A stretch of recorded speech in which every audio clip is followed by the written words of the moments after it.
All right, let's talk Notre Dame Fighting Irish. Coach Freeman has done a phenomenal job this offseason. He's done a phenomenal job over the past basically half decade or so at this point. What he's done with Notre Dame is turn them, of course, into once again a national championship contender. They were obviously a top 10 team regularly under Kelly, but now clearly, obviously, they made it to a national championship game last year. They're now vying seriously for a national championship year in and year out, and they are building off of that momentum. We've got a lot of great news out of South Bend. First, I am Nick. That is Andrew, and this is Saturday Morning Inspection. All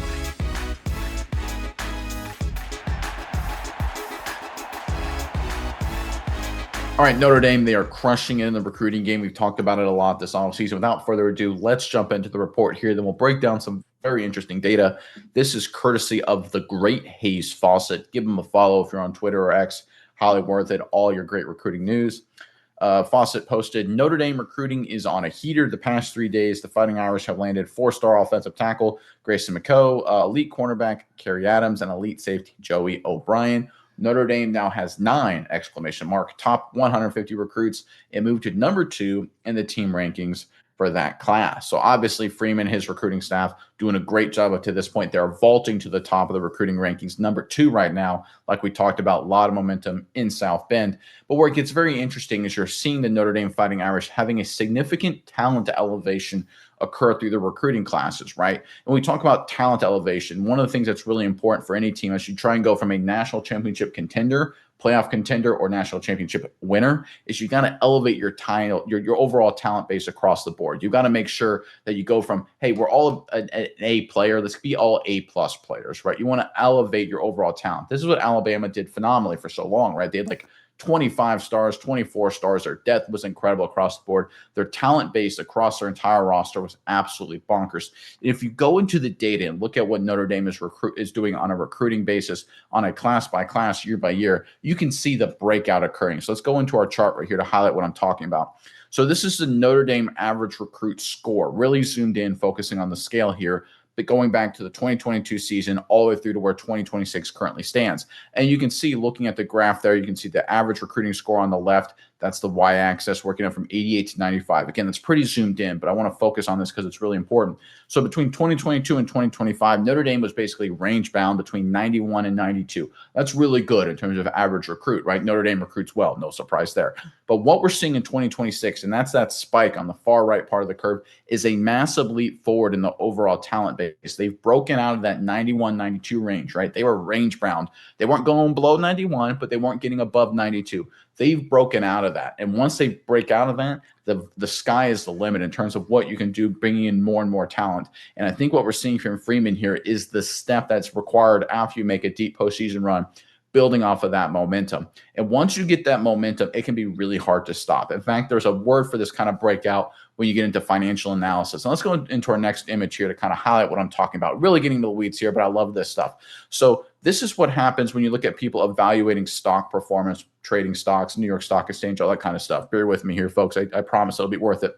So a lot of times what happens to stock a business, they'll trade within a range, right? Think about Notre Dame's recruiting score range. You can see the resistance is the higher price, the support is the lower price. It'll bounce between that. But once you break through that resistance, that top level, people that invest and buy stocks and trade stocks, that is a massive buy indicator. You broke through that resistance level. The momentum is clearly on that company's side. That's what the analytics say. And that company, more likely than not, will ride a lot of momentum. That stock price will increase radically. If you don't mind switching back to our graphic before this, Maya, so we can talk about it, that is the breakout right there at 2026 that we saw on the stock chart, right? They were bouncing between 91 and 92. They were range bound between the resistance and support. They've broken through that level, and now the sky is the limit for Notre Dame. This is exactly what Coach Freeman needed to do after a great run last season, despite the injuries, building off of that momentum, capitalizing on it, and he's done a great job. They've broken through in terms of their overall talent base, and this means quite literally the sky is the limit for Notre Dame going forward. All right, Miles, I know you've got a lot of thoughts on this. You got some interesting insights. But first, Irish fans, in the comment section below, look, we like talking about the future here, what's going to go well for Notre Dame, but we love history on this channel. So I got a question for you guys. Very interesting one. Who is the greatest quarterback, in your opinion, in Notre Dame Fighting Irish history? This is a really, really wild one, of course. Obviously, there's been a lot of, Hall of Famers, there's been national champions, there's been a lot of NFL first round picks, there's been a lot of kind of scrappy under the radar guys, right? Give us your favorite, the best Notre Dame quarterback in team history. Put them in the comment section below. But Mize, over to you now. What are your thoughts on what Coach Freeman and Notre Dame is doing right now in the recruiting game?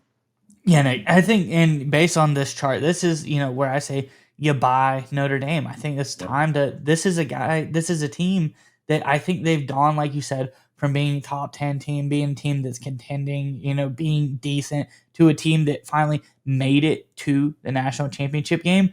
But I think this is just the beginning. If we're looking at these charts and graphs and seeing what's going on recruiting for Notre Dame, I think this is where they're going to continually be in that national championship contention and be a team that's going to be favored to win it from now on. And I really love to look. You said something in the beginning, is this is where you have to go from being A players, because we've talked about this before early on in the recruiting for the last few years for Notre Dame. They've been very consistent in recruiting. They've had a really strong base. They've had a lot of depth, which has made them a really good team overall. But now they need to start to spike and really get those high level players, get guys to come in. And I think when you look at what they're doing, this is where things have changed over the last few years. If we go to 2024, this is a team, Notre Dame Fighting Irish. They had 15 4-star recruits. They had 8 3-star recruits, no 5-star recruits. You look at 2025, again, Notre Dame did well, 14 4-star recruits, 9 3-star recruits, no 5-star recruits. But we look at 2026 already here. This is a team that has 2 5-star recruits in their depths. Those 2 elite players that we talked about, they just signed. They are getting those A-plus style of players now. Not to say they already have 18 4-star guys as well. This is a team that, by all accounts, is doing really good at the depth still. But on top of the depth, they're starting to get that next caliber of player. They're getting the 5-star guys. They're getting the A-plus players, as you like to put it. This is a team that's making a change and going to the next step. And I think that's the key here. We've seen teams, we like Nebraska on this channel. We like Matt Rule and what he does with that program, a rebuild type of school. But rebuilding is nice, and bringing a program into prominence as their solid football team is nice. But when you want to break past that, you have to start to do things differently. And I think that's what we're seeing here from Coach Freeman and the staff in the recruiting, is saying, hey, we acknowledge we need to have this consistency, the depth, the high level 4-star guys all across our ranks, but we start to need to break out. We need to get through that resistance. We need to make our team's recruiting grade go even higher. And that is what they're starting to do. They're focusing on the 5-star guys now, because this is a team that, quite frankly, should be able to recruit those 5-star guys. They're good enough. They finally have made it to that point where they can easily compete with anybody as far as getting the best players in the country. So Notre Dame, I really love what's going on here. I think it's going to make a big difference for the team this season. I think we're going to finally start seeing more A-plus, more 5-star players coming to Notre Dame, committing. And I think it's going to make a big difference on the performance level of this team and how they're going to start to finish seasons as perennial national championship contenders, if not winners. You hit on a point there that I really want to mention to put a bow on this, because you talk about now is the time to buy Notre Dame, and that's kind of what we're mentioning here. And you know who's buying Notre Dame is recruits, is transfers, right? That's what we talk about when the breakout. And one of the things, if you go to the stock, to the market analysis, to the business analysis, when when you break out and you break through that level there, what that resistance level, what that means is that everyone starts to notice. You have ordinary investors, you have big retail investors, you've got hedge funds, you've got day traders. Everyone notices, and then everyone gets behind that stock. That's why really deep analysts look at that kind of things in terms of where to place bets, where to make money. What that happens at the college level with Notre Dame is doing basically is that recruits and transfers notice that, and then they all want to go there. And that's the momentum we talk about with the Fighting Irish that's building right now with this football team. And that's what Freeman has done. He did a great job for the better part of the last 3-4 years or so, building a very solid, deep, good team, great developmental program, good transfers, like top-notch program across the board, to the point that programs like USC are poaching their guys, trying to recreate what they have in South Bend. But now they've taken it to a whole nother level. They've broken out that level and they're reaching new heights, right?